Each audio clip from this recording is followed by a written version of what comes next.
research journals, contributes significantly to research journals, member of several academies, visiting professor of many universities in India, name-checked by eminent academicians. The list goes on and on. Dr. Amitabh's contributions to teaching and impact on student learning was well recognized when he was chosen as the world's top 50 best professors among 400 nominations worldwide, Poets and Cons in 2018. It was a unique honor for Dr. Amitabh, for he was the only one from the whole of Europe chosen for this honor. Now you might have got an idea as to who our resource person is. I don't want to go any further. Sir, I find no words to express my gratitude to you for having obliged us by accepting our invite this time, and also for having promised us another session in the offline or in-person mode next time. It'll take place probably during his next vacation. Sir, I'm really honored to welcome you to KTM College of Advanced Studies and also to our workshop on behalf of the principal, management, and staff of the institution, and also on behalf of all those who have gathered here. See, as I already told you, as I already told you, Dr. Mallikarjunappa is with us. He's in the list of participants. Sir, your presence is a grace for us, and you are most welcome to this program. Thank you. Okay, sir. I also extend my welcome to the principal of college, Dr. Abdul Majid, the IQAC coordinator, and all those who have come from different colleges to attend this program. Again, and now with the chairman's permission, Dr. Rashid Ahmed is chairing the program, and with his permission, let me call upon Dr. Amitabh sir to deliver or to handle the session. Okay, sir. Okay, sir. Dr. Amitabh sir. Yeah, thank you. The platform is yours, sir. Yes, sir. I just need permission to share my screen. Okay, sir. Okay.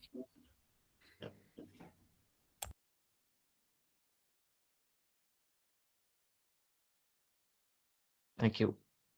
Yes.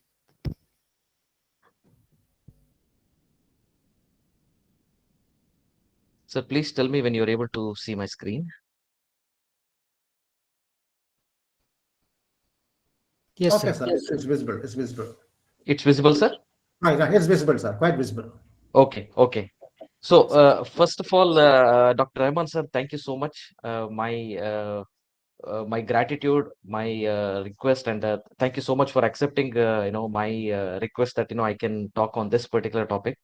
And I also thank Dr. Rashid, Dr. Mallikarjunappa, sir, for being on this occasion. For those who don't know, me and Mallikarjunappa, sir, I always say that, I'm a student of Dr. Mallikarjunappa, sir, because I still learn a lot of things from him. And it's an honor for me that he is also present today, so that I can share some of my pedagogical innovations that I have done. And one of the award that I won in Europe for one of the pedagogical innovation, I'll be showing you, and also I will try to demonstrate how you all can design a pedagogy for the for the students who are presently in a technological driven society. So I would like to thank KTM College and all the staff members, IQSC coordinators, principals, staff members. Thank you so much for inviting me. It's a pleasure and honor. And this will be my first online session, but I promise I will also come for a face-to-face session in next 2 months, because I'm on a very long vacation in India right now. One of the good thing of working in Europe, or particularly in France, is that I am privileged to get around 4 to 5 months of vacation. So you can imagine how good it is to work in Europe. But at the same time, the taxation in Europe is also very very high, so we don't get much. But the good thing is the work-life balance is always maintained. So this actually gives us an opportunity as teachers to think, innovate, come up with new innovations, etc., etc. So today, I'll be talking to you for the next couple of hours. Hopefully, I will try to finish as soon as possible, as I promised to Dr. Rashid. But I will give you the most important informations that as teachers, what we should do, and as professors, what are our duties in order to design a strong pedagogical innovation. When I explain all my PPTs, I will also show you some of my own class materials and how I design, how I interact with students that might help you also to incorporate some of the changes and some of the innovations. I'm sure all of you are great academicians, great scholars. You really work on the ground. And I know for the fact that, you all have great experience. I will be happy to learn some information from you, and I'm going to share my experiences of teaching in Europe and especially France, Italy, Denmark, and Russia. These are the countries where I go and teach, and I'll be happy to share. Okay, so without wasting much time, so I'll start now. And let me start with the first important question. Okay, why pedagogy is important?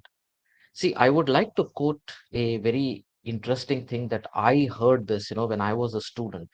So one of my professor told me, and I still remember this, the statement, which is called a student mind is like a blank sheet of paper, and it is the teacher who writes good or bad things on it. So when students come to us, when student comes to your class, they come with an expectation that, okay, I'm going to learn something. I'm going to take something. I'm going to believe this teacher because this teacher has the knowledge. So this teacher has been placed in this institution because the institution believes that this teacher can actually deliver us the things that we are expecting. Okay, so that is one of the reasons why a student mind comes like a blank sheet of paper when they enter the class, because they don't have any idea. If somebody joins a BBA program, BCom program, or an MBA program, or an MCom program, they might have some information, some basic idea, but they don't know what are they going to learn. What magic will a teacher do inside the classroom? How is my teacher going to help me to learn better and to be a great citizen? Okay. And how can I incorporate these learnings into my career oriented aspects? So, when we design a pedagogy, we have to keep in mind that all the pedagogy should not only teach the subject. The pedagogy should change the mindset of students. The pedagogy should make the students to develop their life skills, and the pedagogy should influence them to become a good leaders or also a good thinkers. Okay. So a well considered pedagogy, basically what it does is it increases the accuracy of your teaching and the way students learn. And in turn, it actually helps them to understand the basics of the subjects. Okay. So we all teachers know that we need to teach, but there are different ways of teaching certain things. There are different ways of engaging students. There are different ways of making a student learn more meaningfully. So what are these methods? What are these ways? How can we do this? But before we design a pedagogy, the most important thing is to understand today's students. Okay, just a minute. Today's students are technology driven students. You would be surprised that students know much more information and knowledge than what teachers know, because they are the ones who are constantly engaged in reading, listening, looking into things, engaging in YouTube, making TikTok videos, opening up Google, designing some applications, etc., etc. So students start to engage, start to become more enterprising because of the social media influence. So, for instance, I have some of my students, they said that, when they started using Instagram, they said that, okay, we just wanted to post our photographs, but now they have become Instagram influencers. They realized that, okay, I can still make money using an Instagram. So, Instagram became a platform for individuals to earn their monetary rewards. So, students have much more idea. We only know probably what is an Instagram, what is a Facebook, but it is important to also know how these platforms can actually help you to make money. Okay. So today's student are very self-confident and very enthusiastic. Do not expect that students will come as very generalized. They are going to be highly obliged, highly polite, extremely listening to you. Some students come with a lot of self-confidence, in the sense they know the information. Okay, they have the basic knowledge, but what do they expect is they expect you to be even more confident than them. So we need to be extremely confident in the subject that we teach, because students are confident and students are very enthusiastic learners, especially this generation student. They want to learn quickly, they want to learn very briskly, but at the same time, they do not lose their enthusiasm. The reason why I use the word enthusiasm is because they are enthusiastic learners if you engage them in a way they are expecting. Students hate boring lectures. I'm sure you all know, we all witnessed when I was a student, I know how I used to attend some of the boring lectures because there was no engagement. We were very enthusiastic to learn. But unfortunately, the teacher was very soft, very introvert, and they used to just look at the board and look at them and never engage, never discuss, never interact. Okay. So we need to be self-confident than the students, and we need to be more enthusiastic than the students, because today's generation students are highly enthusiastic. They're very ambitious with high expectations.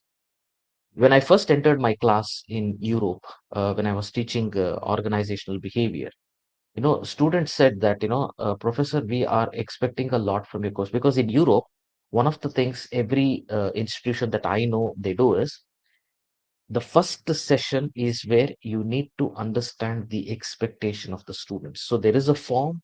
We give the form to the students about the course. Before coming to the class, they would have read the syllabus, and after reading the syllabus, we hand over them a simple paper in which they have to write what are your expectations from this course. So people will write 110 points, some people write only 2 points. So we have to read those expectations. And in those expectations, some students have written to me that they are looking forward that this course will help their career.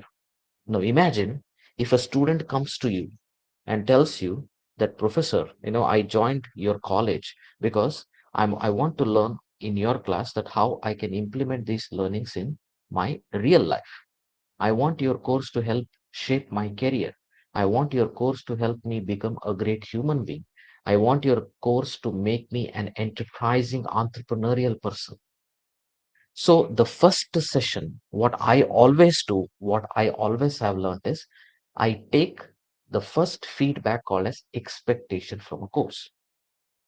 We have a syllabus. Kerala University has a syllabus. Kannur University has a syllabus. Okay, Mangalore University has a syllabus. Fine, we will give the syllabus to learn, but from the syllabus, what are their expectations? So this is the first thing I always do in my class. I ask them, what do you expect from this course? What are your expectation with regards to the course, with regards to the teacher, with regards to your career, with regards to your learning? What do you want to know?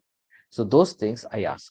The second one is, students want to know the process, rules, and how to get ahead. See, this is very important. I'm going to share some examples in the later part how I do the evaluation.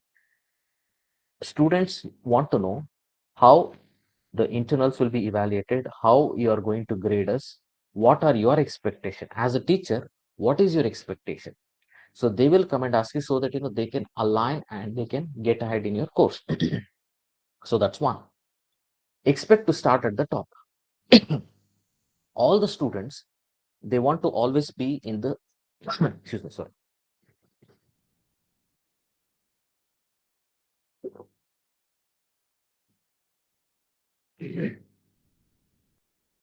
Sorry.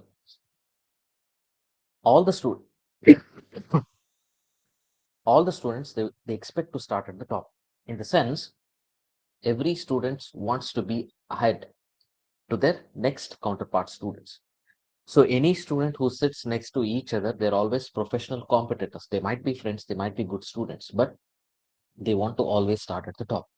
Especially when students take BCom, BBM, or MBA courses, they always feel that, because they already have idea about what is happening across the world. And they know, if you do BBA, if you do MBA, if you do MCom, if you do BCom, you can always become a great successful businessman. So they would like to always start at the top.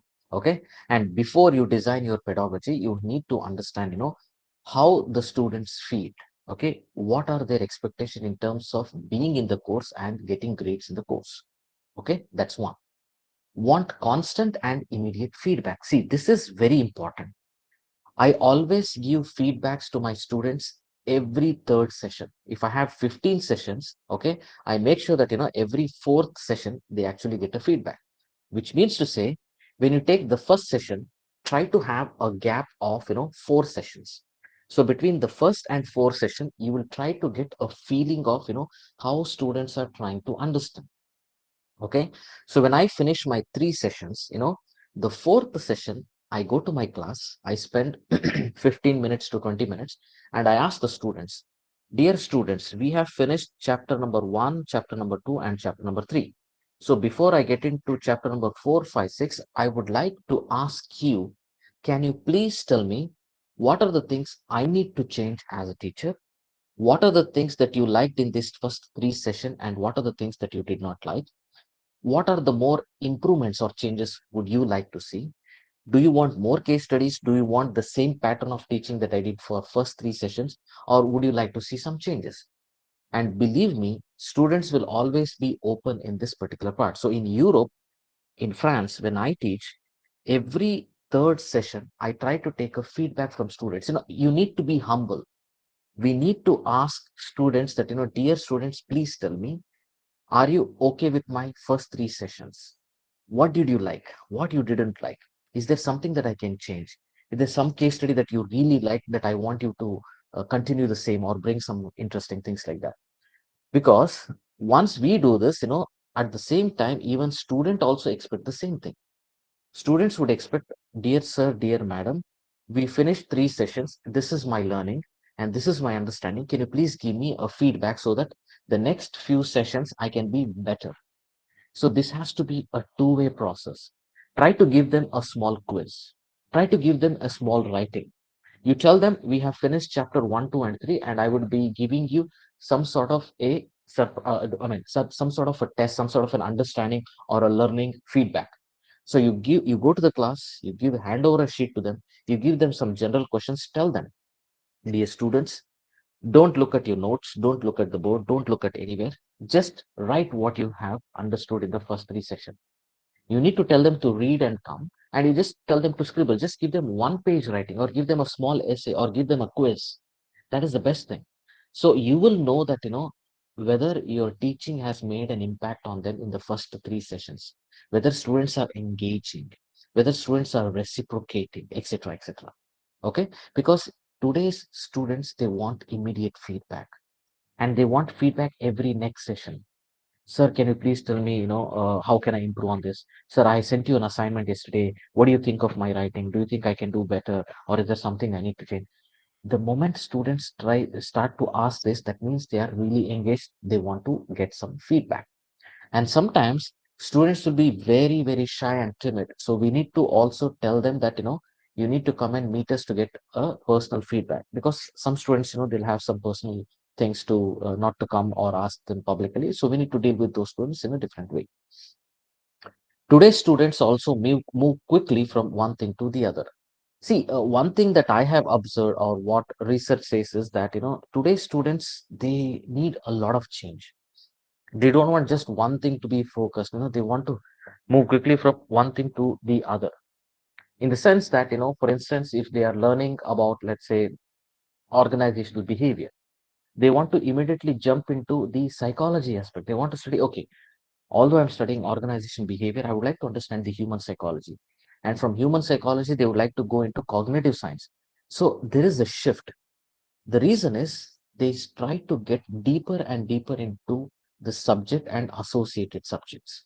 Okay. So students' mind is very, very compellingly, diverse.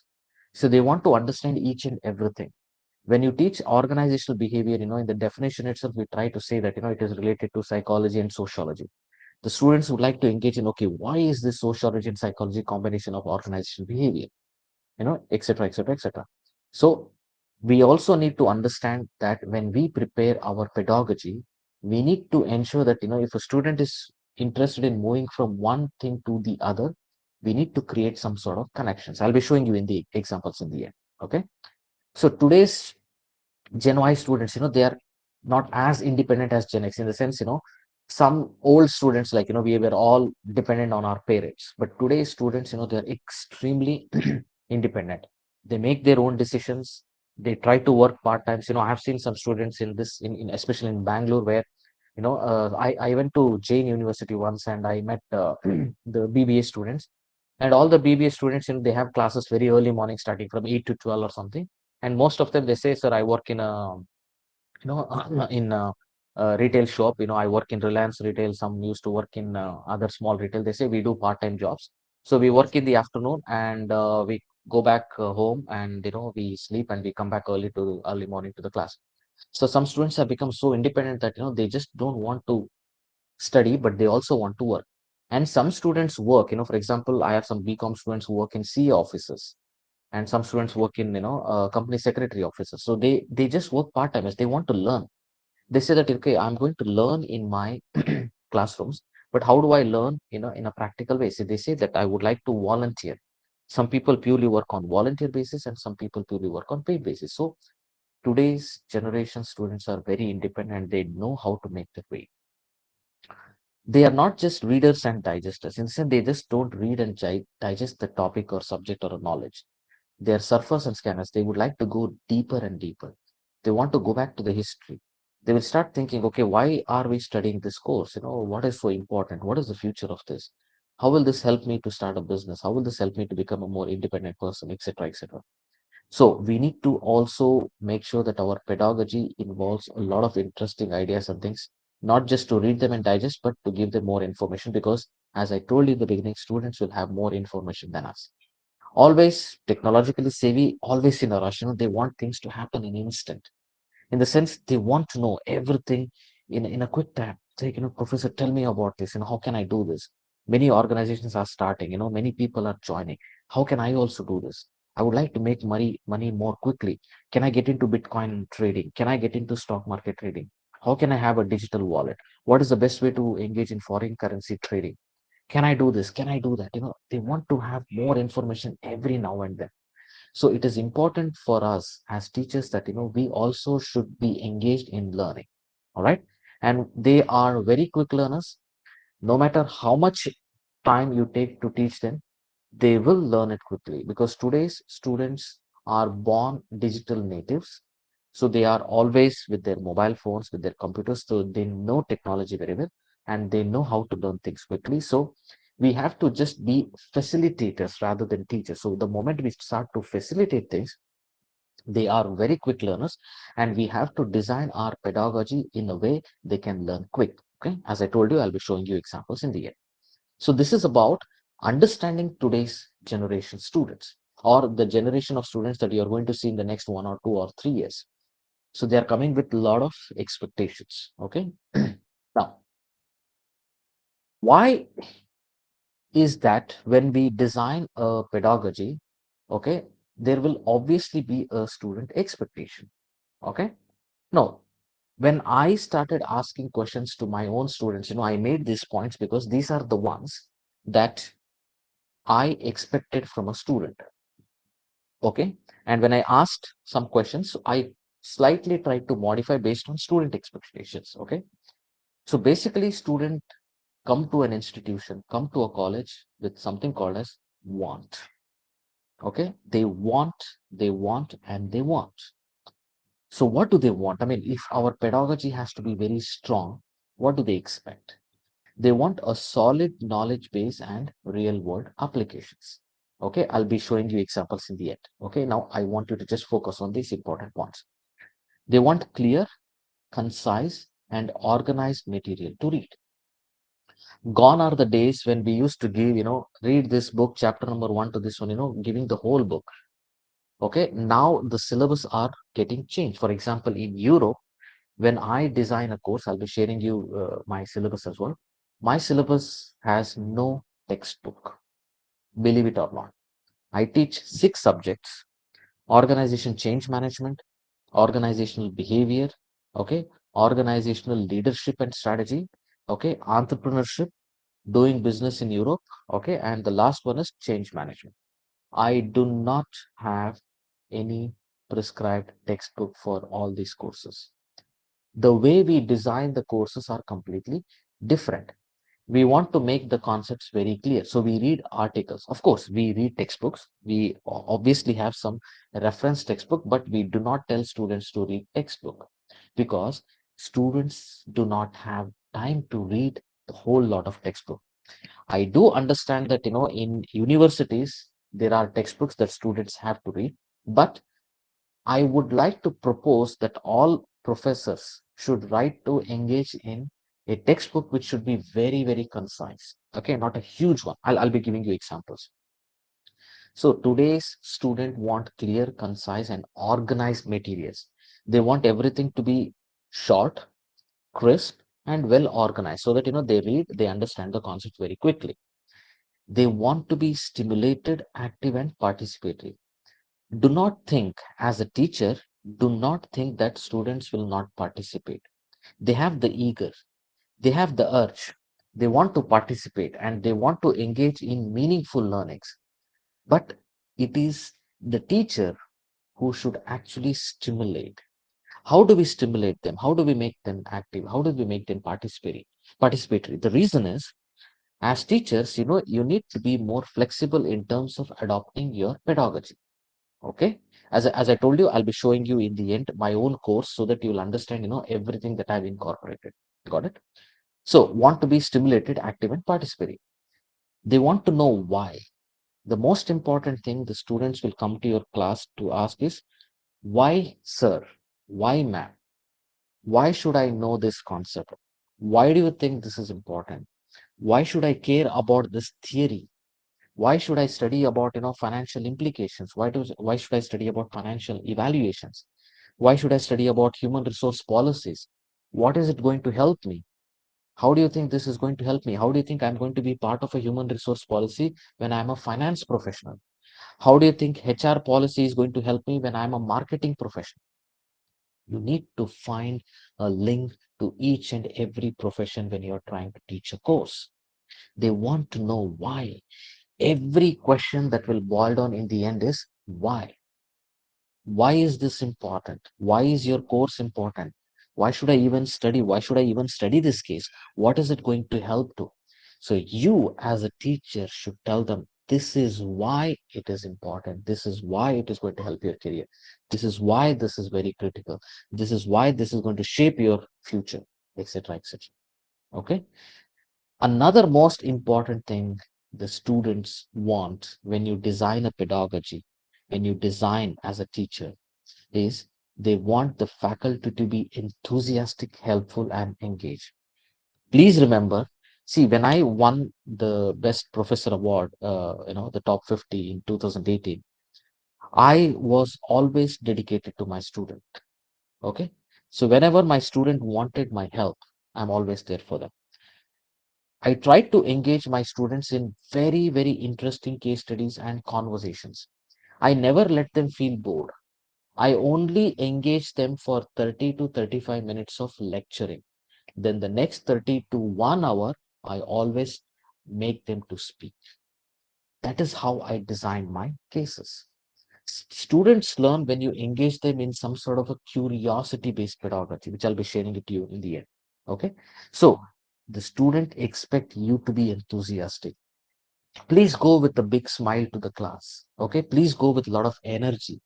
Speak to them in a tone that they all should get energized. Be helpful. As a teacher, we need to be unconditional. I'm sure we all are, you all are, I believe in that. But we need to be more helpful to help them to shape their career. We need to engage the students. Let's not go to the class just because, okay, my head of the department has given me this course. Oh, I have a syllabus to finish. Okay, let me just go to the class. No, please don't go with the mindset that I'm going to this class because I have to finish the syllabus. I have to sign my register and then I have to go back home and relax. If that is your ideology, then please don't be a teacher. This is my request. If you are a teacher, you have to be more engaged, more enthusiastic, and more helpful. Don't go with the mind that, okay, the reason I am a teacher is because every week I have to teach this many hours of course, and every time I have to finish this syllabus. When I meet so many students, so many faculties, in and around India, they always say, sir, syllabus finishing, sir, I have to finish the syllabus. But nobody tells that, sir, I have to help my students. Sir, I have to engage my students. Sir, I have to go and be with my students. Sir, I'm creating a debate with my students. No. Everybody used to tell me, sir, I have to finish the syllabus. Sir, I have to, prepare my question paper. That's all. That is what I've seen. I'm being very honest, okay? And I was like this many years ago as well. But now, today's generation students, they don't want you to finish the syllabus, whether you finish the syllabus or not, but they want you to be helpful. They want you to be very energetic and enthusiastic, and they want you to be very engaged. So don't tell the students that, dear students, please, I need to finish the syllabus. Look at me, look into these concepts. No, don't do that. You have to organize yourself as a teacher, how to finish the syllabus, and in the same way how to engage and be helpful. As teachers, we need to be more generous and more unconditional. Please remember this, okay? What you can expect, okay? Student expect customer service, okay? Now let me give you a simple example. If you want to make a student understand, okay, why is he coming to a college, or why is it like a customer, there are two things. You have to tell a student, you can always use this example to tell a student to understand him that, why as a teacher you are more important to them. See, when you go to a gym, okay, or a fitness club, we all go to gym and fitness club, okay, and there will be a coach inside a gym. We pay the money to the gym, we go, and the gym person is going to instruct you to, okay, lift this, run, you need to sweat, you need to do this, you need to do that. Tell me, is there any gym in the world where you pay money, you go and sit inside the gym, okay, and tell the coach that, okay, I have paid you the fees, I'm sitting here, you just make my body to build? No, that is impossible. The reason you pay money to a gym or a fitness club is because the coach is going to make you run, the coach is going to make you bend, the coach is going to make you lift, the coach is not going to listen to you. The coach is going to tell you one thing: you have given me the money, I have promised you to give you a shape to your body, shape to your muscles. So follow what I say. If you don't follow what I say, then please stay away from this gym or fitness club. Education institutions are also like a fitness club. Education institution is also like a gym. When a student pays the money, comes inside the classroom, he cannot simply sit and tell, okay, give me the knowledge, I'm not going to do your homework, I'm not going to do this, I paid the fees, give me the grades and all. No, you have to make them right. You have to make them bend and do exercises. You have to make them do all the assignments. Okay. So basically, the students today are trying to expect some sort of a customer service or customer centric principles. Okay. But always remember, give them the example of fitness club or a gym. So if you want a good muscles, do as I say. If you want good grades, do as I say. If you want a good shape in your body, run. If you want good grades in your classes, do this assignment. Follow my principles. So we have to set our own rules and regulations. Okay. They want more face-to-face contact, but we need to accept certain boundaries. So what does this mean? See, when we interact with students, students come with different mindsets. Some students come with some sort of beliefs. Some students come with some kind of, you know, religious limitation. Some students come with cultural problems. Some students come with financial and social, issues. So we need to deal with all sorts of students. When we are inside a classroom, everybody are equal to us. We need to have face-to-face contact, but we need to also accept certain boundaries in the sense that do not be too lenient to students. I will give you an example. See, whenever I go to my class, I always tell my students one word. This is the first statement I always tell my students, and please, if you want, use this statement in your class. What is the statement? I tell my students, dear students, I am very friendly, but I'm not your friend. Okay? I am very friendly teacher. I will be very friendly to all of you, but I'm not your friend. This is the first statement I always tell my students. So they will understand. So I have all the freedom all the, how can I say that word? All the leniency to interact with my professor, but there is a boundary. He's not my friend, but he's very friendly. So this is the way I always tell and engage my students. Okay. So you need to draw a boundary. Face to face contact, yes. Okay. Being very friendly, yes, but I'm not your friend. We should not be too personal with students. We need to be too diplomatically political and diplomatically friendly with students. Okay. Remember this. So as I told you, please use the word, dear students. I'll be very friendly. I'm very friendly with you, but I'm not your friend. That's it. They will understand. Students are very smart. Today's generation students are even more smart. They will understand everything. So as a teacher, you need to be proficient to ensure that, you meet all these expectations. These are the expectations that all my students have told me, okay, and all the students across the globe would definitely do, okay, and you should also be proficient with these things. All right, now moving on, what is the problem in effective teaching or effective pedagogy? The reason is very simple. Many a times, lot of professors, we always think about effective methods of teaching, but not effective methods of learning. We as teachers, we as professors, please remember, please follow my advice. We need to engage in effective learning.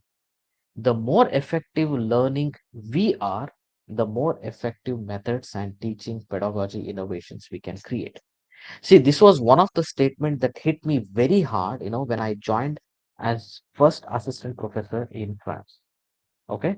So when I started engaging in France, there was one professor who gave us a talk, and from there I got this point, and I always remember. So he asked me a very simple question, sir. Amitabh, how do you design your courses? What do you think the effective methods of teaching are? I told him, sir, effective methods of teaching are showing a student a PPT, showing a student a movie, showing a students a video clipping, showing student a quiz, showing students a case study, and asking them questions. He said, wow, wonderful, amazing. How much have you learned to do all these things? And I told him, sir, I haven't learned, but I'm thinking to do this. So that is where the problem lies. See, first, we need to be effective learners to design effective methods of teaching. The problem is, as teachers, we are engaged in so many activities. Sir, I am the administrative coordinator for IQSC. Sir, I'm the administrative coordinator for cultural things. Sir, I'm the administrative coordinator for examinations. Sir, I'm administrative coordinator for this, that, and so many other things. So what happens is when we are engaged in a lot of administrative activities, we don't become effective learners. We are just effective preparing people. We only prepare what points we need to tell. We only prepare what syllabus we need to cover. We only prepare what case study we need to discuss. But we don't learn. We only study. That is a problem. We are very good at effective studying and effective teaching or effective methods, but we are not very good at effective learning. This is the most important thing that as teachers, we need to be an effective learners. I'm going to show you in the next slide, what are those. The reason why I took this interesting point is because this is the basic problem. All the teachers are busy in this world. You ask any teacher, oh, I'm busy correcting my exams. Oh, I'm busy coordinating this activity. Oh, I have this, examination invigilation. Oh, I'm the coordinator for IQC. Oh, I'm the coordinator for this, that. So many things. Everybody are busy. Oh, I'm the coordinator for attendance monitoring committee. I'm the coordinator for discipline committee. I'm the coordinator for hostel warden committee. Everybody are busy. Every teacher is busy in this world. The problem is if everybody are busy, when will we give them time to learn effectively? Effective learning is very important if you want to be a great teacher, a good teacher. You need to experience. You need to get trained on so many things. See, I will be talking, you will be listening, you will be attending so many pedagogical sessions. But the most important question that you have to do is, these questions are very important. Okay. And my strong request to all the teachers who are present in this session is to Read this very carefully and I'm going to explain you. These are the questions I have developed. Okay, taking some information, of course, from resources, but most informations are coming from my students. We have a pedagogical innovation team in my university where their only job is to give us feedback on what I can do to become more improved. So my request to your institution, to all the institutions, in Kerala or in Karnataka, whoever is there. For example, we can start in KTM College is a coordinator for pedagogical learning and innovation. So there will be a group of dedicated teachers who can share interesting things for different professors. They can say, Professor, this is what we learned. This is one of the pedagogical innovation you can do.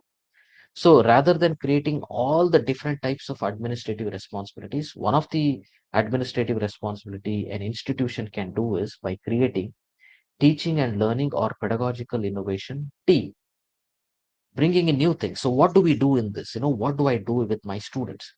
The first question you need to ask yourself is, when you do a teaching inside the class, when you have delivered a class for 1 hour or 2 hours, are students learning?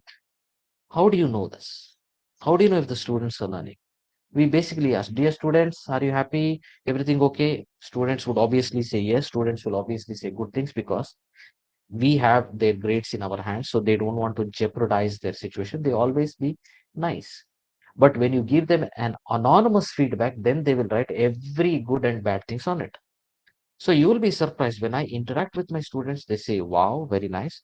But when they write it anonymously, they have written all bad things about it. So the first thing as a teacher, you need to question, you need to introspect, you need to know. I don't know how you do it, but you should know, are students learning? Are they learning effectively my session? Are they learning effectively my course?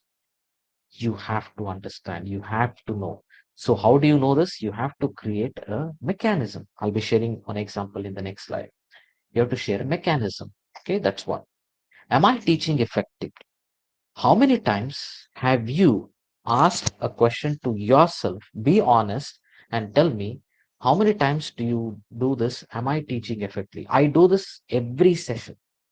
Every session that I take, every session that I go, in the end, I ask question to myself. Did I teach effectively today? Did I finish everything that I imagined to finish? Did I give the students everything that I promised to deliver? Is there something that I missed? Did I misbehave with any student? Did I miss anything in my teaching? Did I miss anything that students shouldn't have known or should have known? Was there effectiveness in my teaching methods? These are the questions you need to ask yourself, okay, when you design a pedagogy. How can I improve? What can I do? As I told you in the beginning, we need to ask students. Students are the best people to tell us. They will tell you very openly and very honestly. That is why I told you, you need to tell them that you are very friendly but not their friend. Then they will be very opening up students. Does my pedagogy add value to students? How do you know that the syllabus that you are handling, the course test that you are giving, the course examination that you are giving is adding value to students? Is it adding any value to their career? Is it adding any value to their learning? Is it adding any value to your institution, etc., etc.? So you need to ask questions to yourself about this. What could be improved in my pedagogy? What can I incorporate more in my pedagogy? What is the thing that is missing in my pedagogy? How can I make my pedagogy more creative, more innovative, etc., etc.? Things like this. Okay. The next question you have to ask is, did I update my knowledge of the subject? Okay. Am I well versed with today's, knowledge? When you want to give a case, so I have seen some of the student or some of the teachers, they read the textbook, they still give, 10-year-old, 5-year-old examples, which are very outdated. So you need to have access to latest resources. Of course, all the professors have mobile phone. There are so many websites. I'll try to share with you. You get every other information on all these resources. One of the important thing every day as a teacher you need to speak is, what is the new knowledge that I learned today? Take a diary, write it in the diary. What new knowledge did I learn today? What is a new thing did I learn today? From my colleague, from my student, from my HOD, from my director, from my principal? What is that new thing that I learned today? As a teacher, you need to keep a diary to ensure that, today's new learning, everyday new learning book. Write something in that. Oh, today I learned there is a pedagogical innovation session delivered by Amitabh. So he spoke about this. So these are the interesting points. Today I learned this.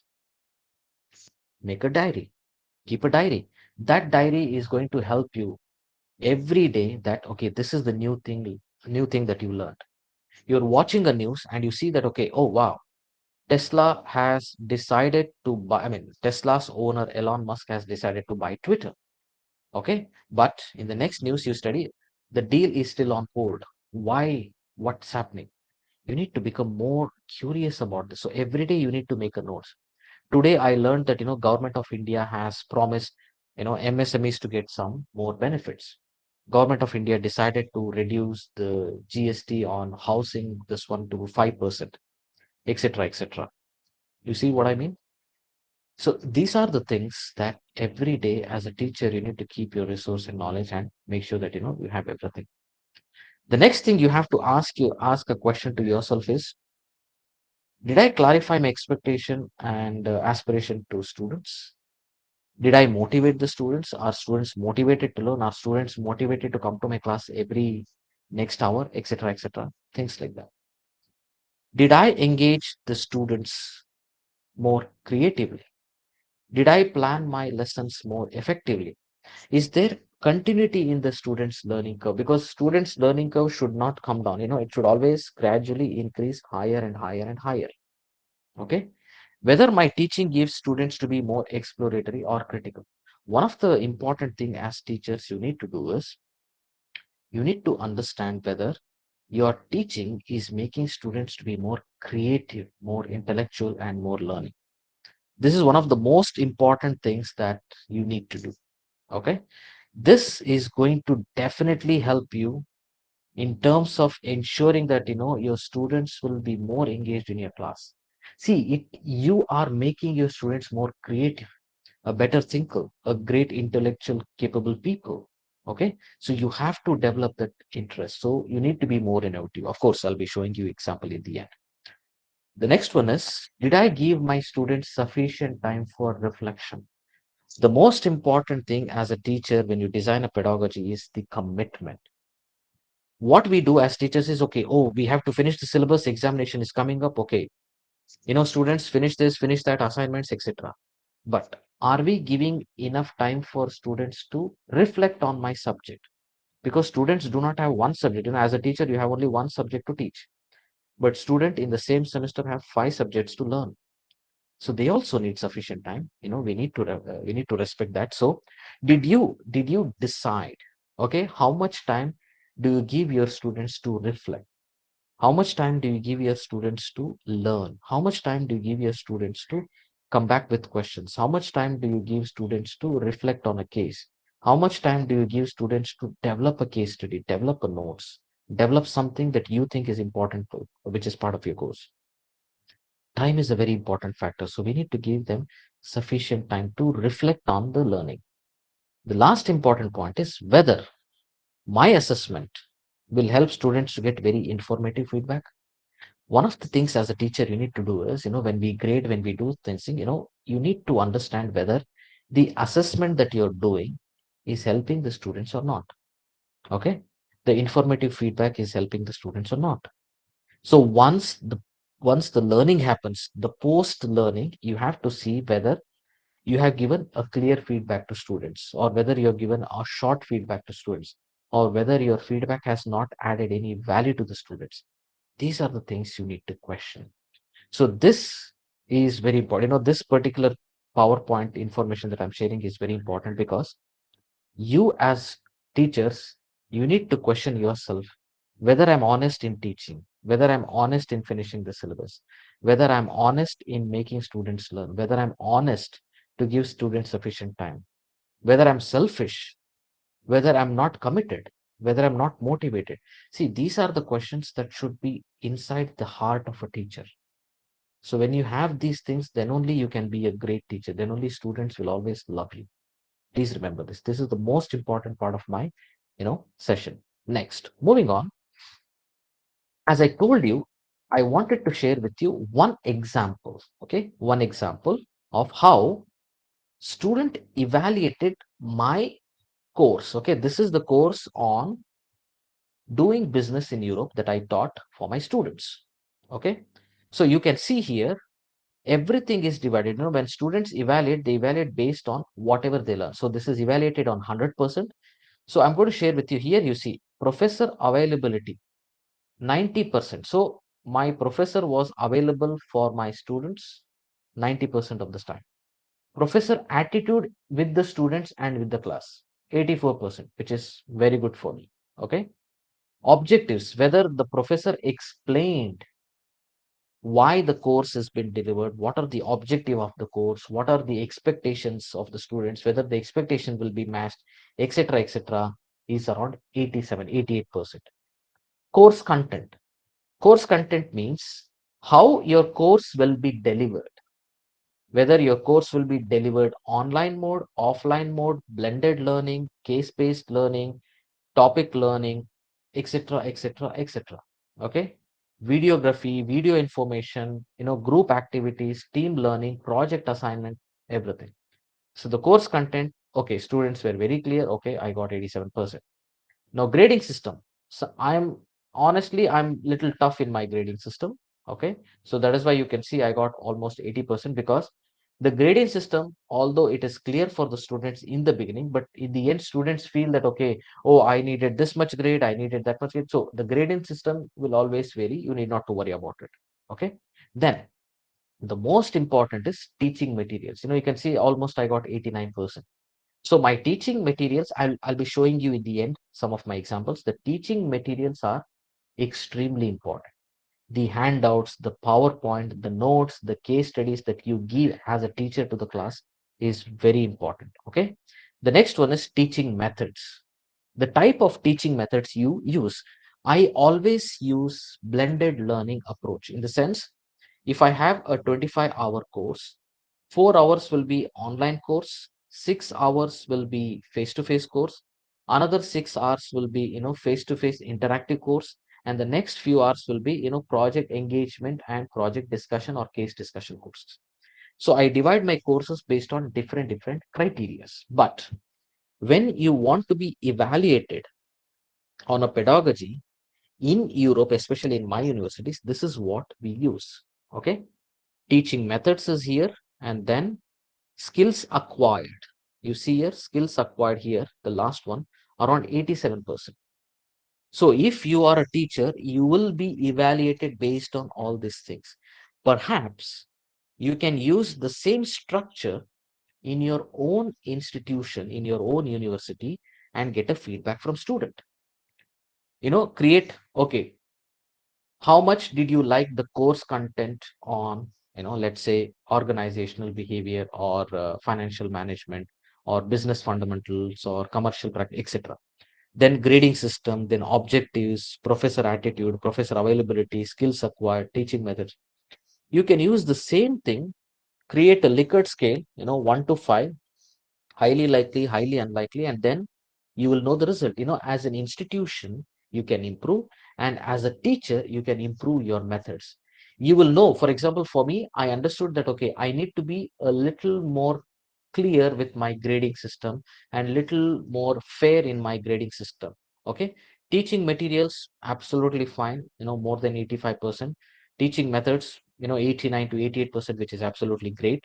Skills acquired 87%, which is good for me. Professor availability, I got 91%, which is good for me.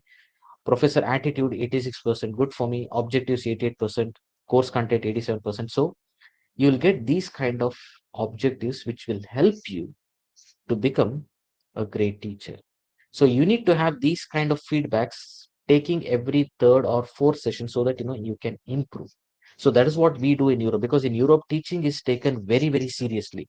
Okay, that is why we have a dedicated team who works rigorously to give us new information, everything. We have online materials, offline materials, so many things to use. I'll be sharing some examples. Okay.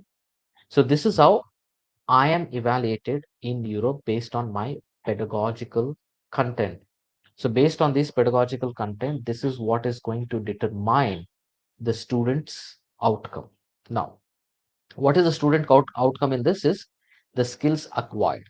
Students will be very honest to write whether they acquired any skills based on your subject or not. Okay. So remember this. This is very important. Next is the pedagogical spirit. Now, when we design pedagogical spirit, I would like to share some examples that how I do. Okay. Now, having the substitute learning. See, substitute learning in the sense is in France, I go to small startups. Okay. And there are some companies online and there are some companies offline. I write them an email and I tell them I am a professor. I'm teaching in La Rochelle Business School, and I like your company, which is engaged in customer service, which is engaged in logistics. So I would like to take some business problem of your company and give it as an assignment to the students. Okay. So there was a perfume startup company that came. They wanted to be exclusively sports perfume company. Okay. And so they came and they gave me a case study telling that we want to expand our business and make sure even the non-sporting people should like. So what should I do? So I invite a company. So for example, in Kerala or in Karnataka, there are so many companies. You go to a CA company, you go to a startup company, you go to a manufacturing company and tell them what is the problem your company is facing, what is the promotion that you want to do with the company, what are the improvements you would like to bring to your company.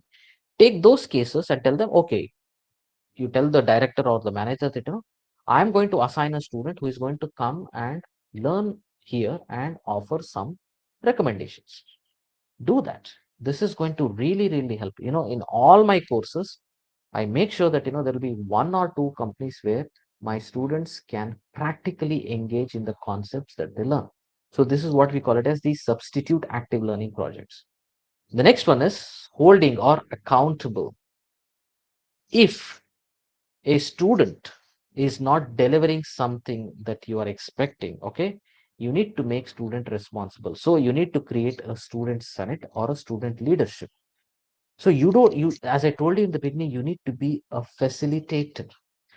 The moment we become facilitators, we have to give responsibilities for students. You tell students, your future is in your hand. I am just a facilitator. I'm here to show you the direction. I'm here to engage you in meaningful learning. I'm here to increase your motivation and enthusiasm. I'm your facilitator. I'm your coach. But your future is in your hand. So make student senate, create a student responsible unit so that student engage themselves as managers. Assigning, you know assign open-ended questions and problems. See, when you design a pedagogy, try to bring in some interesting cases which will involve more dialogue in the sense, there should be some sort of a debate. you know give students a simple question, like for example, I've been reading the news. You can tell them, why do you think Elon Musk decided to buy Twitter and keep it on hold? What could be the problem? So let the students read the news article and come with their own story. Let the student read all the Twitter messages of Elon Musk and come with their own understanding. You can tell them, why do you think all of a sudden Bitcoin boom is happening?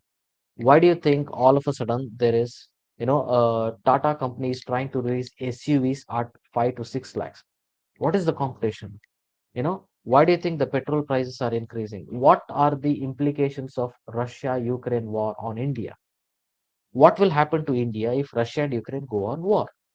Whether it is going to affect their oil pricing, whether it is going to affect in any consumer goods, aluminium, materials, chips, raw materials, what. So engage them in very open-ended questions, give them more time to do this. Okay. Next one is using simulations. For example, there are so many free tools available online. Kahoot, K2, MOOC, online free quiz platforms. There are 110 things that are available online. Make students to do some online activities. Tell them, students, tomorrow you have to bring all your mobile phones and I'm going to give you a quiz on your mobile phone, and you have to give some kind of voting, or some kind of like what we can say, grading. Okay. So you can use all these online things to engage them in some kind of interesting or curious learning. I use Kahoot in my university. So I'm sure most of you know that. If you don't know that, you can always, download, and sometimes there is subscription, sometimes there is free, but most of the time there will be free platforms available. The next one is using. See, I always recommend, all my colleagues, even in Europe, and I do a lot of times that use articles. The best way to be a great teacher, a great business management teacher, is to read Financial Times or Economic Times newspaper. Tell your institution or tell your head of the departments to have one Financial Times or one Economic Times everyday newspaper available, accessible to you. Okay. The moment you read this, you will get 110 free examples, real life examples, to ask students to engage in meaningful discussions. The reason why I don't have textbooks for my classes is because all my notes comes from Harvard Business Case Studies, Economic Times, and Financial Times. I cut it, and I'm going to show you example, how I do it. So this pedagogical spirit is extremely important if you want to be a great teacher or a great learner. All right. Now, moving on, I'm going to show you one of the examples that what I did to engage students. Okay. See, I created a Facebook page. I'm just sharing this from 2019. Okay. So in my course, I had 25 students. I think there are only 24 here. So business development. So this was the 2019 course where I created a Facebook page. Okay. So when I created this Facebook page, this Facebook page will remain forever. So I told my students that if you have any questions, if you find anything interesting, okay, if you find anything that you want to discuss, if you want to reach me, post a message on Facebook. So I created this Facebook page, and see, this was posted by one of my student. One of my student found that, I was teaching, business development in Europe, and in that, we had a case. There was a case on intellectual property rights between Lionel Messi and Massey. Massey is a bicycle company in Spain, and now Messi is a brand. So Massey filed a case against Messi not to create a brand. So one of my students found this interesting case study, and he said, Professor, we would like to discuss this. And we discussed. And whenever student make any presentation, I post the photos on Facebook page. Okay. And students, when after 4 years, now, almost like 4 years from now, when students go back and look at this Facebook page, they will be remembering, hey, you know what, 4 years back, we had this professor, here is the Facebook page, and here is what I'm presenting. You are trying to create not just learning, but also a significant memory for student. Okay, I'm going to share you my Facebook pages, and I'll show you what I do. So all the students will remember that, okay, we had this case and interesting. And also when student ask me some questions on Facebook, I try to give them this links. This is my Facebook page, and I tell them useful links, clicks below for relevant websites. So when I'm teaching doing business in Europe, I tell them here is every link that you want to see. Students are more active on Facebook, Instagram, WhatsApp than they're active on their email. So you tell the students, oh, I have sent an email. You tell the students, I sent this. They will say, oh, I didn't see. Oh, it was in my spam, blah, blah, blah. Create a Facebook page, because in Facebook page, you will also see how many people have seen, seen by 3, or here you see seen by 22 out of 24 people, 22 people have seen this. And you will know who are the people who have seen it. So they cannot simply bluff, they will, they will be more interesting to create. So I created a Facebook page, and I started to engage. This became a very interesting tool for me. Students started liking it. They say, I'm more comfortable in Facebook. Professor, if I have anything, I'll just post a message on Facebook. Brilliant, interesting. Okay, this is what I did. And I post some interesting things on Facebook like this. So here I'm going to share you how we created an example. Okay, see, this is what I call it as pedagogical innovation. This case study is not there anywhere on this earth. Okay, but what we did is, I told my students that, students, we need to create an example on Uber. Uber was facing a lot of problem in Europe. some countries in Europe, they wanted to ban Uber because the taxi business was going under this one. So you can see the first news article we collected was Uber to face stricter EU regulation after EJC rules transport firm. So Uber started facing a lot of tough regulation in Europe. So what did Uber do? We found another case. Okay, another cases you can see here. Uber hires ex-commissioner. When Uber wanted to enter Europe and Uber wanted to establish in Europe, they hired the ex-commissioner of European Union to be part of their board of directors. Okay, so we found this first news, we found second news, and then we found another news. Former European Commissioner Neelie Kroes, okay, she is now named in offshore leak. That means, there was Panama Papers leak kind of things. So she was found to have done some bribing activities. So here you'll see how Uber is trying to lobby. So we started to create a case on Uber that, Uber started to lobby in Europe, okay, because Uber started facing a lot of regulation. And then in order to reduce this regulation, they hired the ex-commissioner from European Union, but that ex-commissioner turned out to be a more corrupt person. So we started to connect the dots. Sometimes you don't have to rely on case studies, don't have to pay money for case studies. You can create a simple case study by looking into online news and connecting the dots. This is one simple case study that we did, and all the students solve this. Okay, this is one example. Now, similarly, another example is these are some of the interesting things that you need to engage or you need to remember. I'll be sharing this materials with you, of course, in the end. But before that, let me practically show you how I design my courses in order to give students a meaningful, engaged learning. Okay, let me share my screen again. Just a moment. If you have any questions, please share it with me. I'm going to share my another screen now. Please tell me if you're able to see it.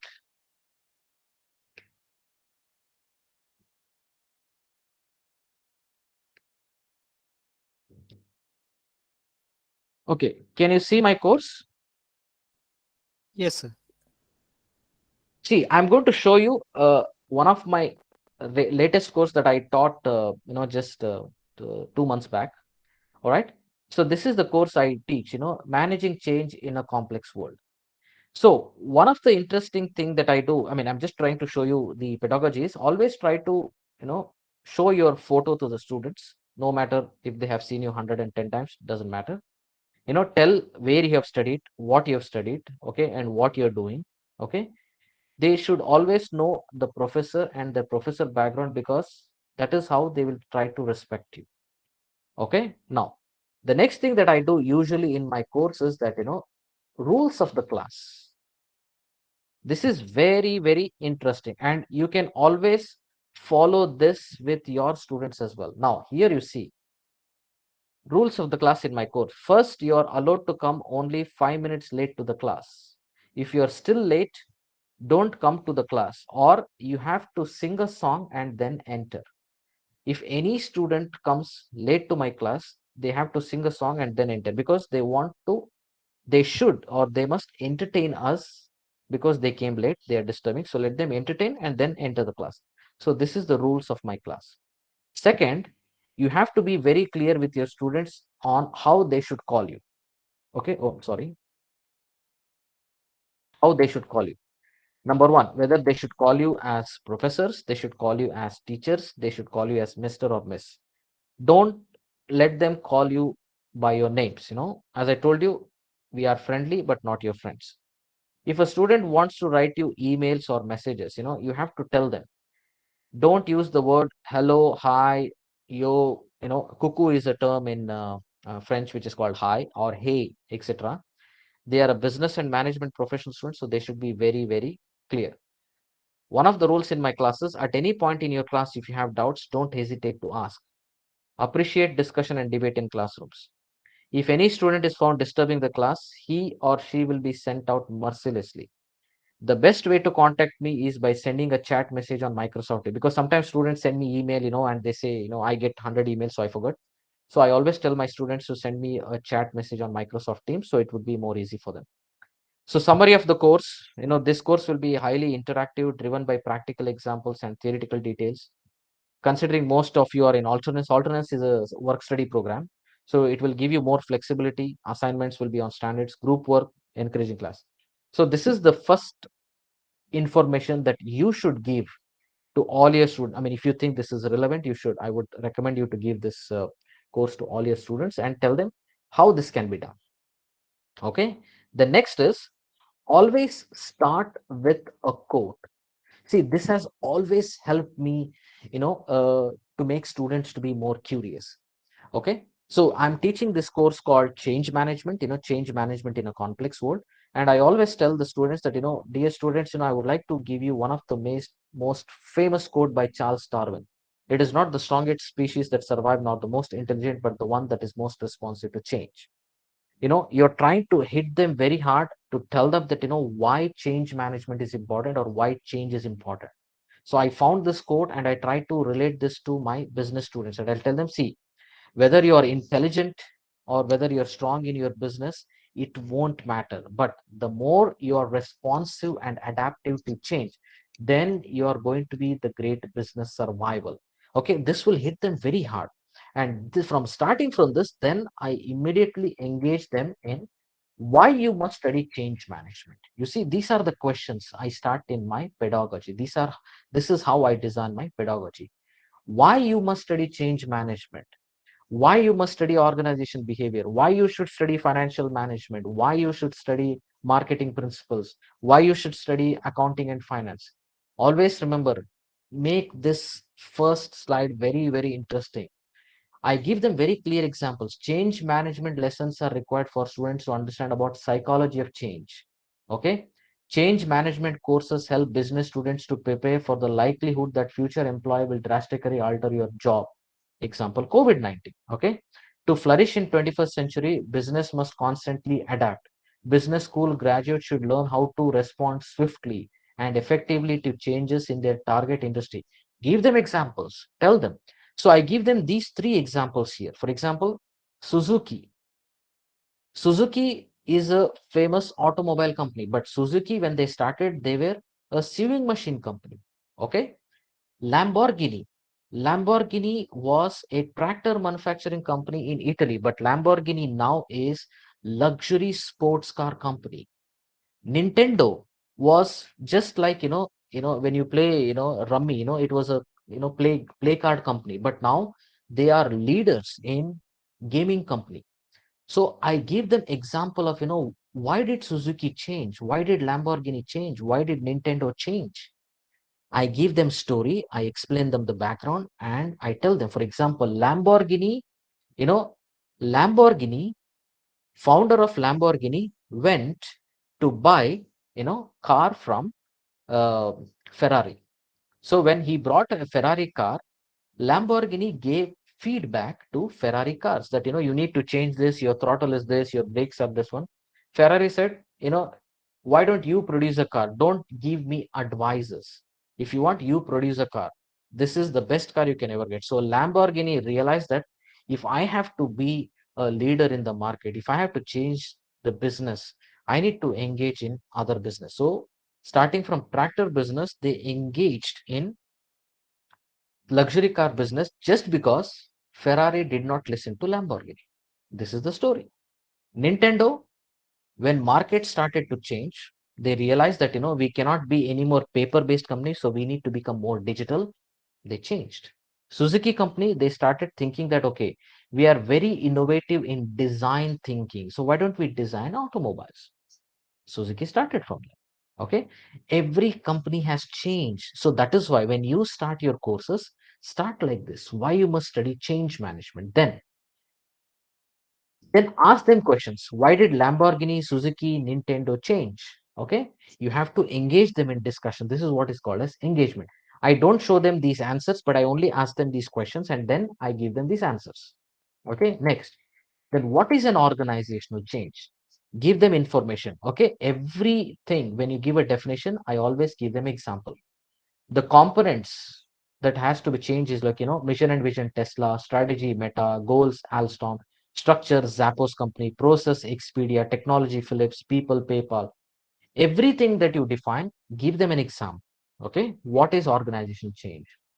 Then, why do some organizational implement change? Why is this important? Okay, I give them example of Twitter, then I give them an example of Netflix. Everything that you explain, follow with an example. Students will learn very, very creatively. Then, who conducts the change in organization?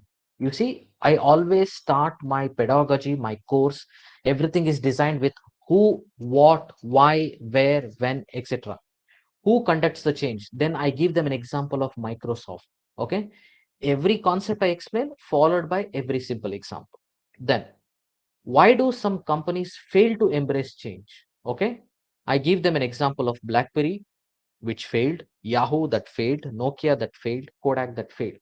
When I want to explain them why do companies fail, why they don't change, I give them real world example. Okay, BlackBerry underestimated iPhone market, so they failed. Yahoo, Yahoo failed leadership because leadership had a problem, so Yahoo failed.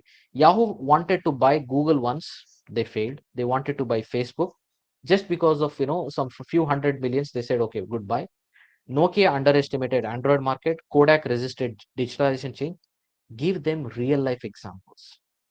Okay, when you want to explain why some companies fail to embrace change, give them these examples. Now, similarly, what happens when you don't embrace change?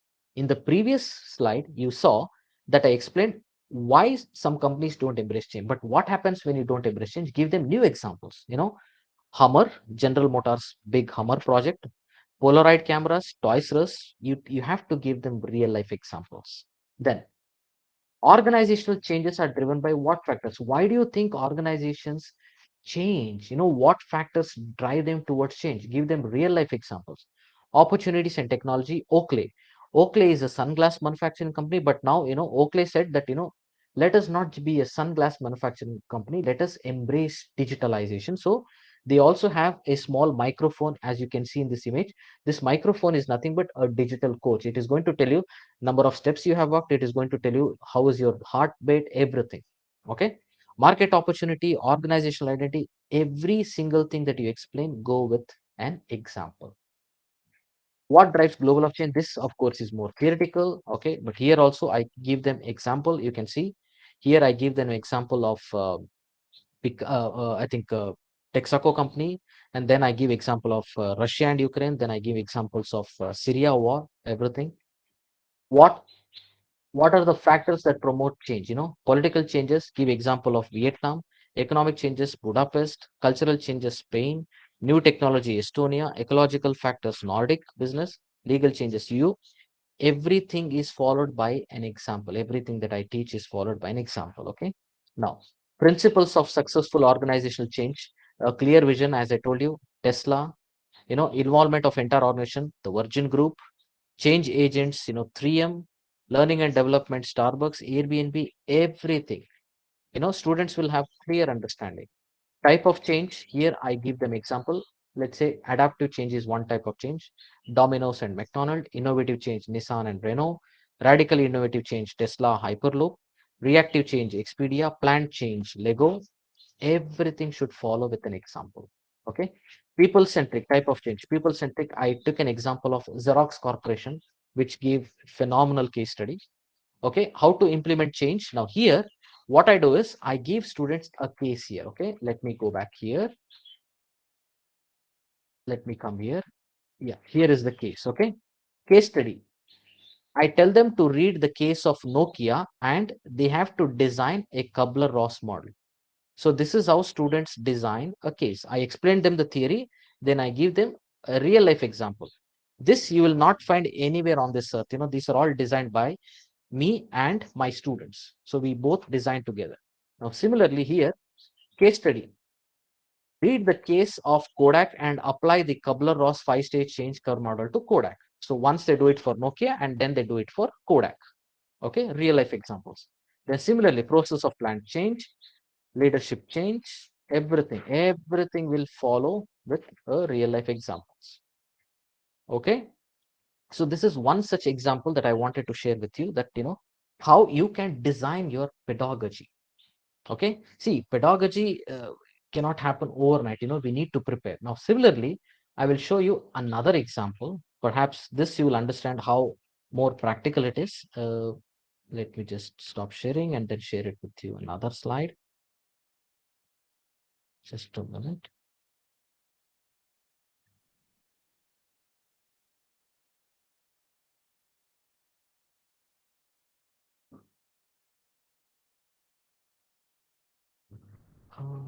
Conspiracies. Just one moment.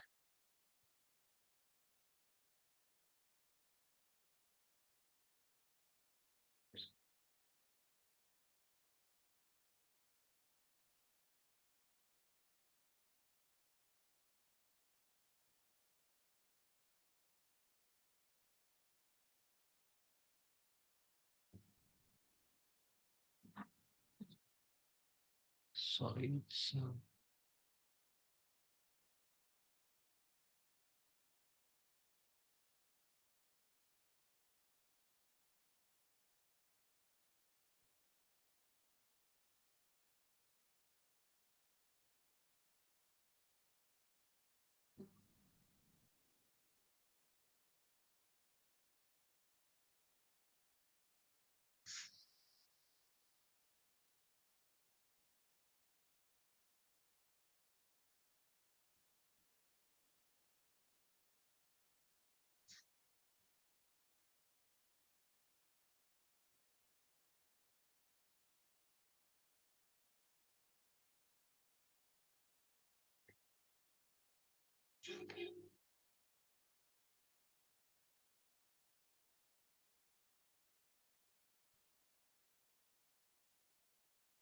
okay. Let me show you this example. This will probably also help you how you can design your courses.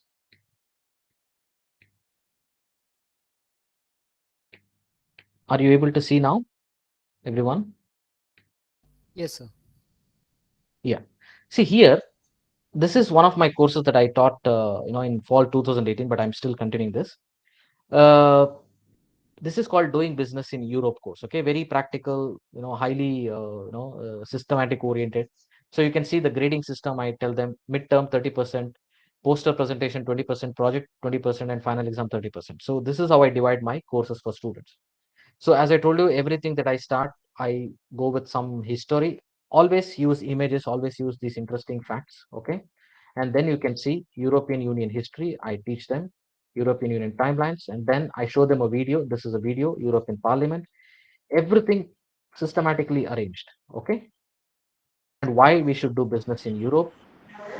And then I start with, why you should do business in Europe. I talk about the rankings. See, this is a course for which I won the Best Pedagogical Innovation Award. Okay. So this is the course that I won. I won this in 2021, I guess, when I was leaving. Yes. So you can see everything is very clearly determined by reading Financial Times and Economic Times. I started reading Financial Times, Economic Times, and I started doing this. Why should you do business in Europe? Because you can see there are various rankings. This is doing business ranking. This is global innovation index ranking. Okay, then global competitiveness index ranking. Okay, I take all the things and explain the students. Then logistics performance ranking. You can see always European countries will be on top. So then I explain why you should do business in Europe. Okay, then inclusive development index. You can see Norway, Iceland, Luxembourg, then Lithuania, Hungary. Again, Europe is leading in that. And then the best countries for workers, scoring one, which are the best countries for workers: Belgium, Denmark, Netherlands, etc. Okay, and then why you should do business on global talent competitiveness index, which are the global city talent competitiveness index. Okay, and then you have understanding the global retirement index, when students and people try to do uh, retirement. Okay, which countries they choose. Okay, and then travel and tourism competitiveness index, which are the countries that are highly, highly known in travel and tourism. Of course, you can see Spain, France, Germany, UK, Italy. Okay, so that is why I tell them why we should do business in Europe. Then countries ranked on technological readiness. Okay, this is again for ranking in Europe.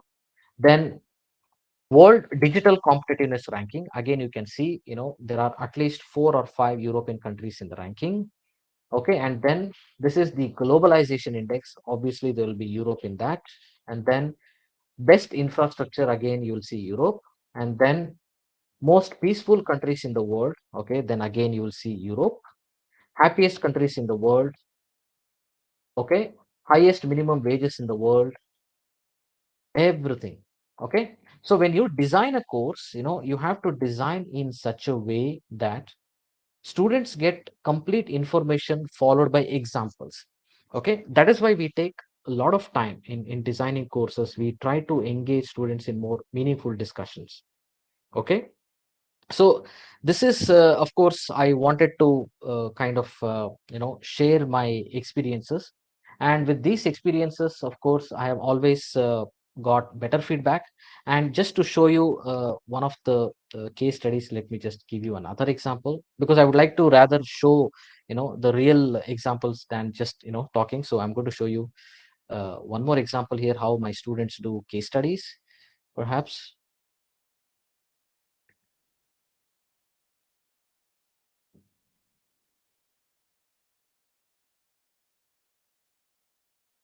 So I would like to show you one case study on Coleman leadership.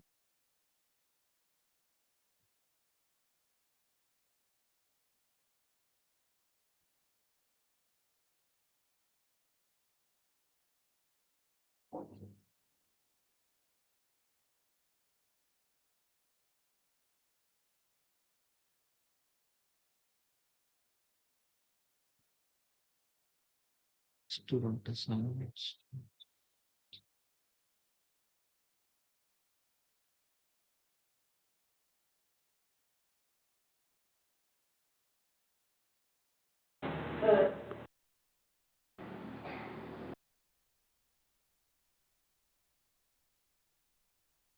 Yeah, let me share this with you. This will probably also help you to understand how I organize my courses. All of you can see my PPT here, my folder. Yes, Sorry, sir. folder can be seen, right? See, this is my course for leadership and management, and I'll show you how I have organized everything. So this is my PowerPoint for leadership and management. Okay, just to show you how I do it. You can see everywhere I follow the same thing, this one. Now, when we start a leadership and management course, this is how I start. What makes someone a great leader? See, always we have to start with some very interesting facts and things, and then I tell them, then I talk to them about the story of this person. Does anybody know who is this person? Because I'm sure you're all business and management professors. You should be knowing this person. Any idea who is this person? Anybody?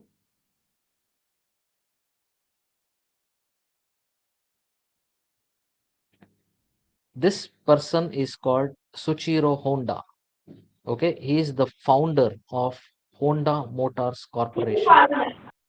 Okay, if you read his story, one of the best motivational business story I have ever heard in my entire life is Suchiro Honda. Okay, the greatest leadership story. And if you read his story, you will really admire this person, admire this gentleman. Okay, so I always first talk about a story before I start my session. So you have to change your mind, you have to change your pedagogy based on different courses. Leadership is a very theoretical driven courses, but how do you make it interesting? So first I talk to them about the story of motivation, determination, and passion of this gentleman. Okay, so one of the greatest story, and all my students really love this. Then I tell them understanding leadership. What is leadership? Why is it important? Why leadership matter in business world? Give them examples of Tesla, Xerox, Nokia, Microsoft. Okay, leaders and managers differences, European approaches to management, different things. Everything very systematically, very you know well organized. And now when I talk about these leadership styles, then I show them some of the case studies. Now here you will see I have downloaded some case studies. So one is, I think this requires password. See, this is a case study from hrAsia.com, leadership lesson from Theranos. We always talk about good leadership, but in this case, I talk about bad leadership. So I tell my students to study this bad leadership and apply it on a theory. Okay, then I'll show you how we do it. Then I have another case called Ursula Burns. So this case study is developed by me. I have taken 4 or 5 news articles online and I have developed this case study. So students read this case study and then, after this, they have to answer some questions. So here are the questions. And I also told them, watch the video to support your question and arguments. So I give them this. So Ursula Burns is a great case study in the history of United States because she was the first Black female CEO of a multinational company. And she transformed the Xerox Corporation to a greater heights. So I teach them these kind of case studies. Okay. So this is one. And similarly, I also have Goldman's leadership traits. For example, let me show you something. Yeah, this is the one here. Okay. So these are this is one of my best students sent me the report. Okay. His name is Ryan Rose, my student. So I had given him an assignment on Zappos. So he studied Zappos case study and this is how they write the answers. Okay. So and they also cite where they found all the information. Now here, this was the question I gave it to them.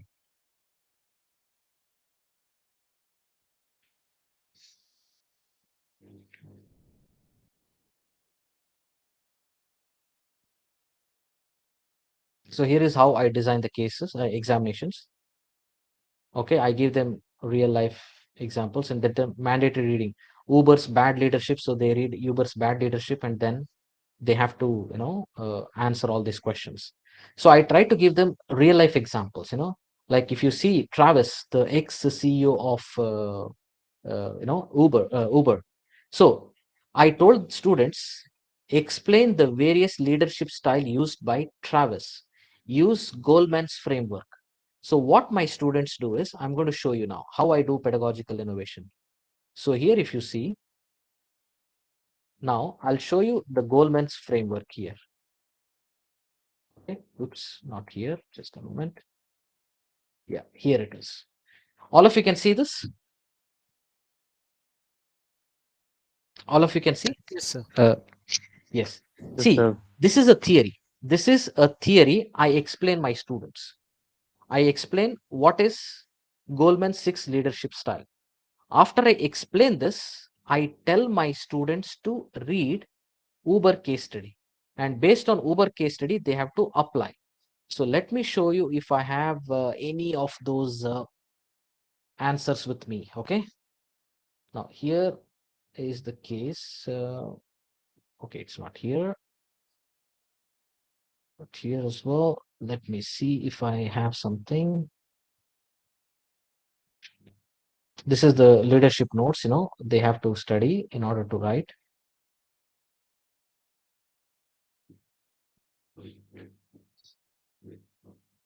Okay, I think perhaps I would have kept it here. Okay, I think I'm not able to find it.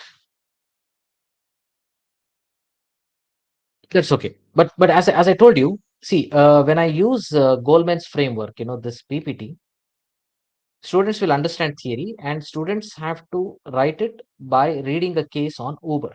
Okay, so I will show you how our this one looks like. I'm going to show you our learning management system. Perhaps this will give you a clear idea. All of you can see my website here. Yes, sir. Yes. Okay. I'm going to show you now.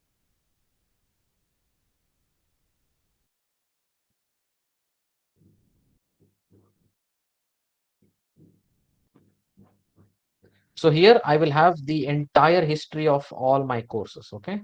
The courses that I teach. As you can see, I taught in semester 1 leadership and management, change management, management and leadership. So if I open this, let's say leadership and management. Okay. And if I click on assignments, students would have uploaded some assignments here. Okay, toxic leadership case. Okay, not this. Perhaps I'll go to the other one. Here it is. Assignments. Okay, so here you see Zappo's case, Sandra's case, leadership question, Ursula Burns leadership style, all those things. Okay, so here my students upload all their assignments, and I'm just going to download one case, and I'll probably show you. I'll probably try to take one of my best students' case. Yeah, perhaps I'll download this one, Anna Hassler. Yeah, I'll probably download this one. Okay. So here you'll see how my students actually work and write. I'll also download this case, for instance. Also this case, for example. Now, here you can see, this is all my students. Now, as I told you, the 6 leadership styles. So I gave them Ursula. So please see, here is the theory that I explain in the class. Okay. And then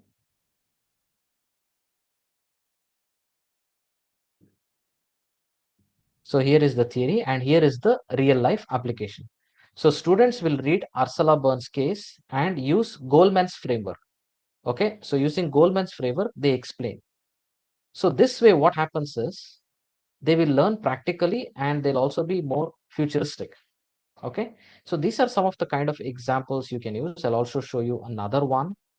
For instance, you see some students write it like this. Some students use tables. I don't know if somebody has used tables, but these are just some examples. Okay, in my learning management systems.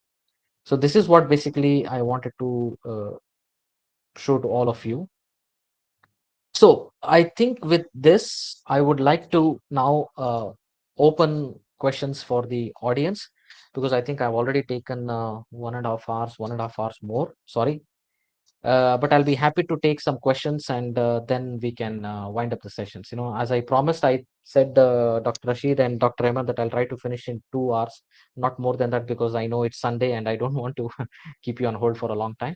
So thank you so much for this opportunity. And now I'm open for questions. Whoever has any questions, please feel free to ask me.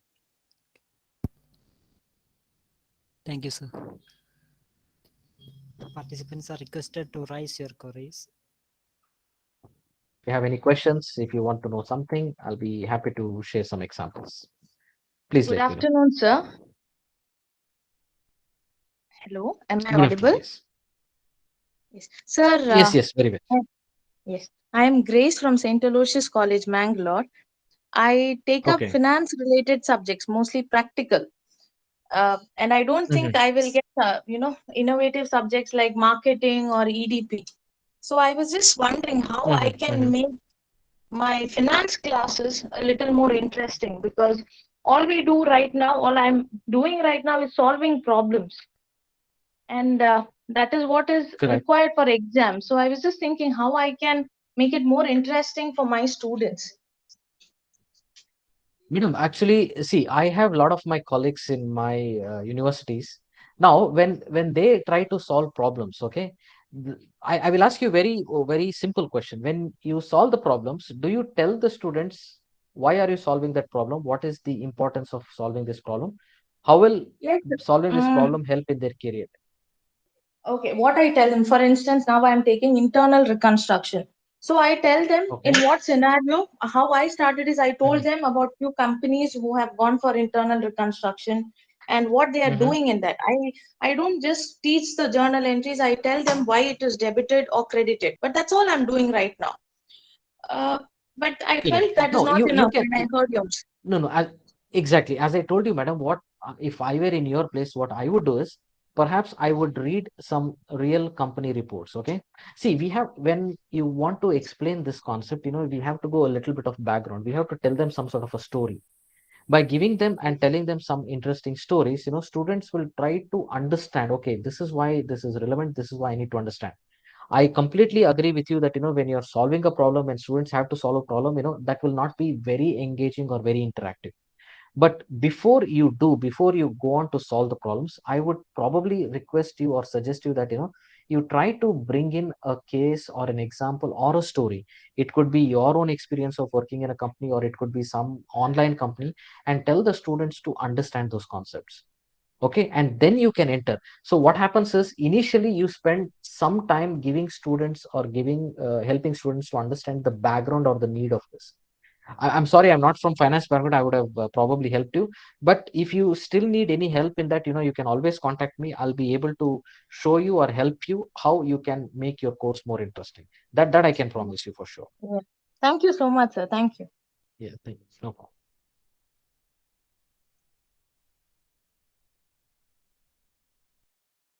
Anyone else?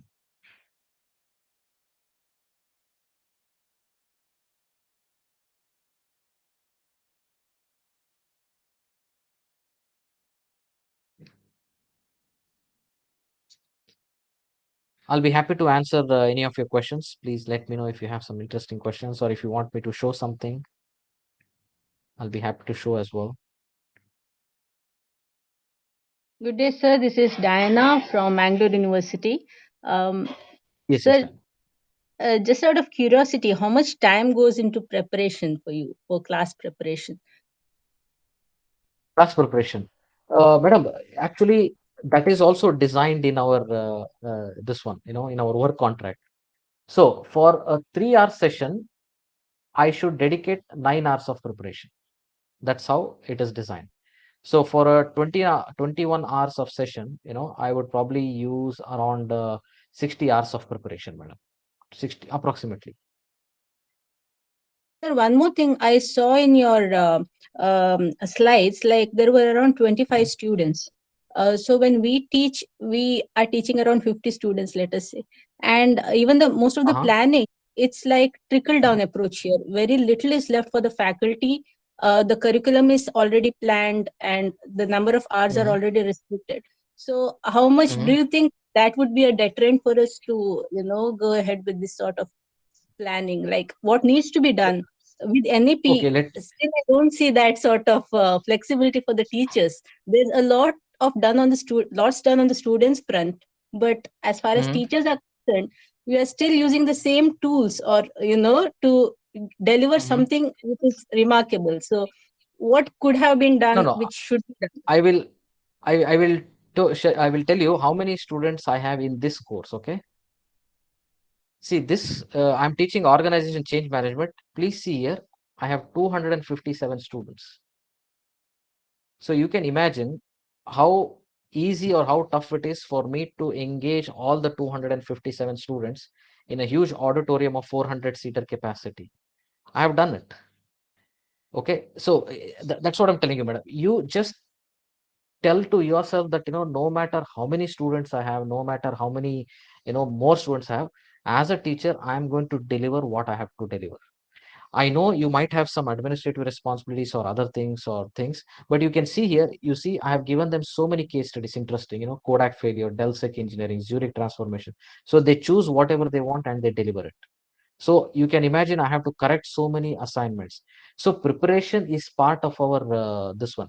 But when you have more students, when you have more this one, I think the arrangement has to be made between you and your department HOD, or you and your director or chairman. So this is something you can do. And what was your second question, madam? Sorry, I stopped you in between. That was the thing with NEP. I thought a little more Mhm. could have been done on the teachers' front. Like a lot of changes have been suggested, but I don't Mhm. see they have. It's more like a statement of intent than a planned. What can I say? Plan of action, sort of. So what Correct, should correct. have been? So for me, that is the same question. If NEP is being implemented, how far it is effective? See, that is why I told you in the beginning, I showed you one PPT where I told, as teachers, we need to question this. We need to ask ourselves the question: is NEP curriculum implementing, or NEP changes that we are doing, is being any effective or not? So, madam, I think whether or not NEP is implemented, whether or not the syllabus remains the same, or sometimes you might be teaching the same old concepts, but there is no change. The board of studies meeting would have not been very fruitful. They decided that, okay, we'll continue with the same thing. Let them do it. It's fine. But as a teacher, our duty is to make sure that, students, this is part of the syllabus and this is part of your course. But other than this, I would like to tell you how in real life or how other examples are working. Even though these things are not relevant for you to write in your examination to get the grades, but this will help you to learn and become more greater citizens in the future. So I think you as a teacher, I think you do your duty, madam, whether or not, the NEP changes will be effective or whatever it is, but we have to do our job. Yes, but thank you for Yeah. your session. It was very informative and very inspiring. Thank you. Thank you, madam. My pleasure. Thank you. Amitabh, can I add something to what you have said? Absolutely, sir. Sure. Yeah, I think Diana was talking about this teacher not having much flexibility in NEP. Mhm. I don't think her view is right, because in NEP affiliation system is going to go. Somebody sets the syllabus and then you're going to teach. That's going to vanish. The colleges will have absolute autonomy. I think Grace is there on this platform. St. Agnes is an autonomous college. They have the liberty to set the syllabus. The teachers have much more role to play in NEP. That is what I was telling yesterday. The actual effectiveness of NEP would depend on the teachers. Students have been given a lot of choice, but if those choices are ultimately to be delivered by the teachers, it is the innovation and then the dedication of the teachers which is going to make a huge difference. NEP addresses these issues. So a lot of flexibility has been given to the teachers. No, I think Even the to design, fundamental even to objective of design NEP a course. the fundamental objective of NEP is to give more autonomy for teachers and to bring in more Yeah. innovation in pedagogy. That's one of the objective. But as sir told, I don't know how every institution is going to incorporate this, but I think as teachers, we have our own responsibility. Whether or not, NEP is an added advantage, of course, in the future. But I think, as sir said, it will give you more autonomy. You can bring in more innovation. I think that is what NEP will do. I'm pretty sure about it. In fact, I just wanted to let you know that, I have shared some website resources that might help all the teachers to look into. There are so many free webinars on pedagogical innovation happening. I've shared that. There are so many free resources for students to learn. There are so many free books available for, faculties to understand some interesting things.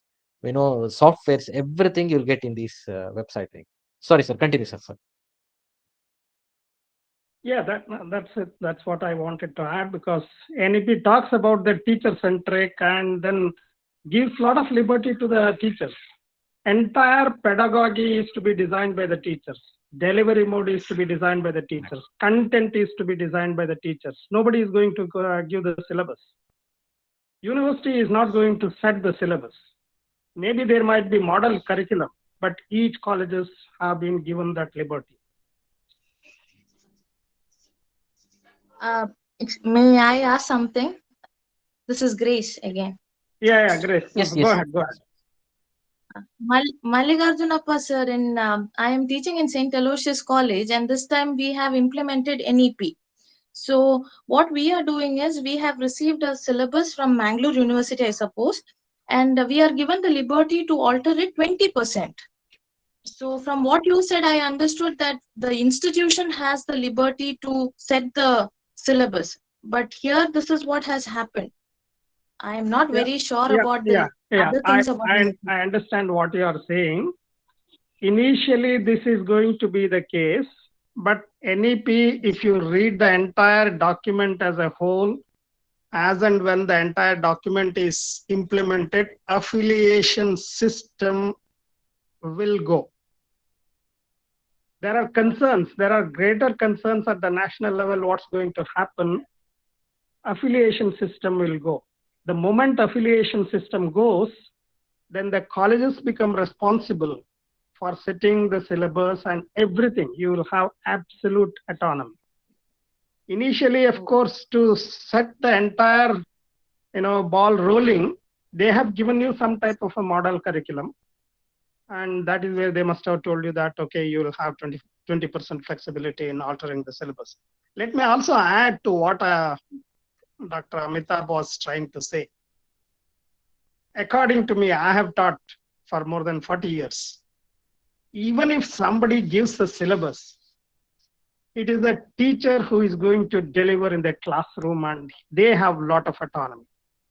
Given the set of syllabus, the student has, I say, a teacher has liberty of innovation, liberty of adopting lots of real life examples. Dr. Amitabh was talking about so many examples that he has brought in.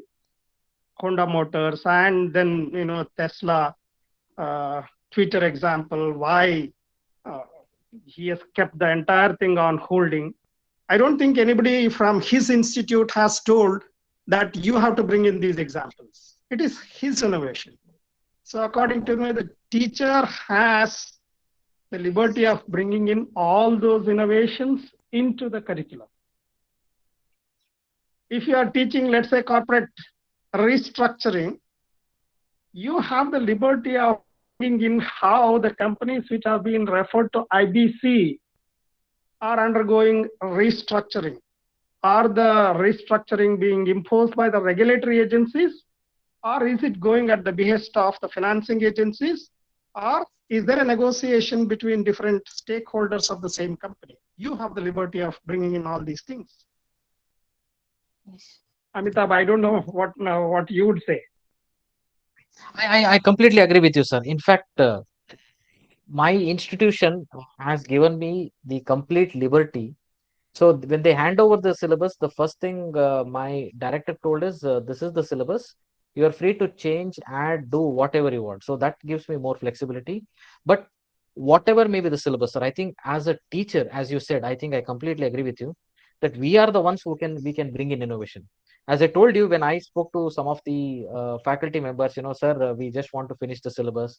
Sir, we just want to, make sure our examination correction is over. I want to correct the assignments. See, we have been engaged in these activities. That is why NEP has been implemented to change this mindset. We see, as I told you in one of my PPT, that how much dedicated we are for the students, how much time do we give for the students. The question is, we have to ask ourselves, are we honest? Are we really, really honest in delivering what we have been told? Are we really honest in giving time for the students? Are we just doing or teaching the course for the sake of teaching, for the sake of finishing the syllabus? Once you get that clarification, innovation automatically comes to all of you.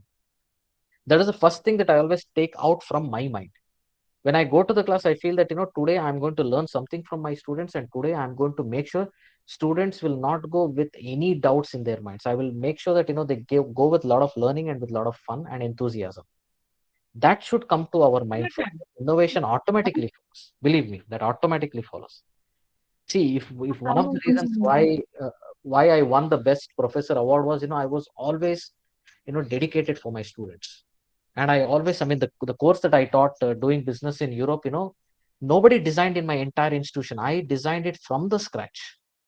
From the scratch, I designed, and I told I'm going to make sure the students will have practical examples. And two of my students, based on this course, have become entrepreneurs now. So I've given the real outcome to the world, because I felt I have to do this. We have to be dedicated. Please don't lose any motivation at any point of time. As a teacher, always be motivated for your students. Whether you like the institution, you don't like the institution, whether NEP is there or not there, I think as teachers, we need to bring in the innovation. Sir, Rashid here. One small clarification, it is not part of the lecture, but autonomous colleges have the liberty of setting the syllabus, but when she is saying that only 20% you have been asked to alter, I don't know in what context that has been discussed and given. Normally, autonomous colleges have the complete liberty as far as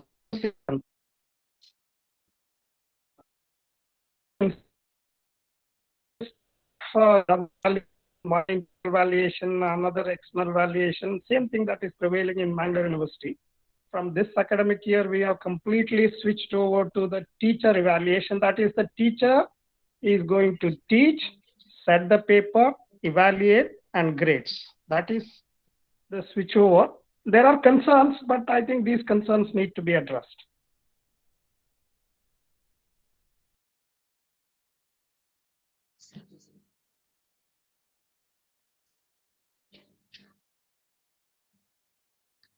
Any other question? I'll be happy to. Sir Rashid here. Yes, yes, Sir, you yes. are talking about design thinking. Sir, Yeah. that is possible in engineering and medical science also, but how in management, sir? See, management, see, we have a course called design thinking for our students. When I talk about design thinking, it is not design from particularly from the engineering or manufacturing or other things. Design thinking on products. Okay, see, when Apple decided to design certain products, okay, they use calligraphy and aesthetics. For them, the sense of touch, the sense of feeling, everything is purely depending on design thinking. If you see Apple monitors, the way they have been designed, see, when a customer wants to like a product, when a customer wants to feel a product, it is always the design thinking that comes into picture. So when somebody has to be a design thinker, that is where the product and process management, there is a subject that that one of my colleague teaches in Europe called as product and process management and design thinking. So in design thinking, there are so many aspects: product designing, service designing, okay, and innovation designing, everything. So for an MBA course, for BCom, I mean, if depending on not in finance, of course, but design thinking is a separate discipline. So if you want to teach a design thinking, then you have millions of examples, believe me. Thank you, sir.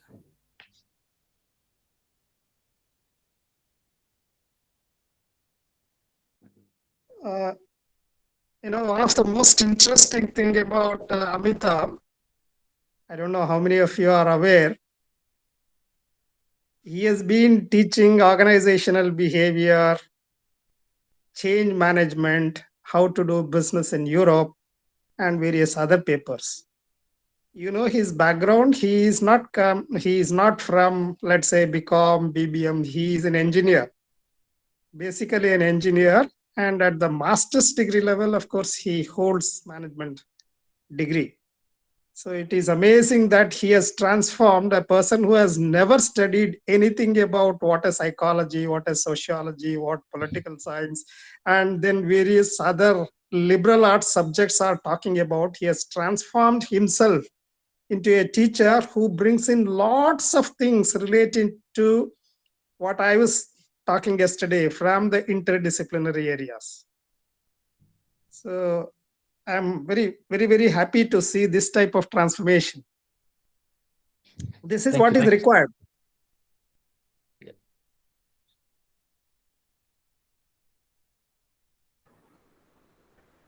Sir, if you don't have any more questions, let's close. Yeah, I hope I did not take too much of time, sir. Thank you. No, sir. It was really engaging. The number of participants still staggered.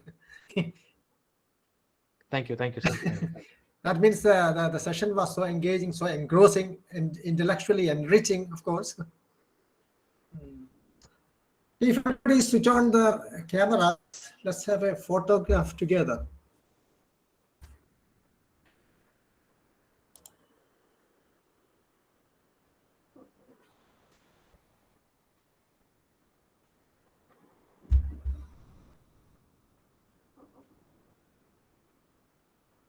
Somebody has a question. Fasi has raised hand. By mistake, I think. See, it was not even earlier. Okay. This hand raising, many times somebody presses some button and then we think they have something to I ask. thought they might have a question. Sorry. Yeah.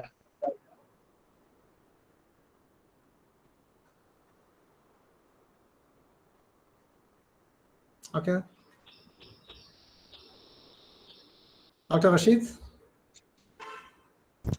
Okay, sir. Okay, sir, click.